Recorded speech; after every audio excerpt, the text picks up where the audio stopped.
दूरअंदेज सियासतदान शेख रशीद ने कर डाला बड़ा इंकशाफ। साबिक वजीर दाखिला का कहना था कि उन्हें पहले ही मालूम हो गया था कि पीटीआई हुकूमत 4 माह के अंदर चले जाने वाली है। शेख रशीद ने बयान से सियासी हलचल मचा दी। अवामी मुस्लिम लीग के सरबराह ने इंकशाफ किया कि पाकिस्तान तहरीक इंसाफ की हुकूमत के दौरान मुझे 4 माह पहले इंटेलिजेंस ब्यूरो ने बता दिया था कि आप जा रहे हैं। इंटरव्यू के दौरान शेख रशीद का कहना था कि इतनी बड़ी खबर जब इमरान खान को बताया तो उन्होंने कहा कि मुझे पहले से पता है कि ये सारा मलबा गिरना है, जिसको हम कहते हैं कि बारूदी सुरंगें बिछा कर गए।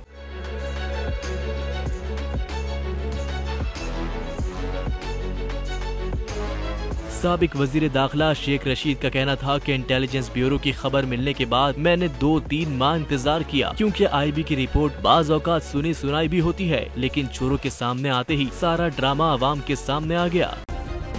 सब्सक्राइब करें और बेल दबाएं ताकि कोई खबर रह न जाए।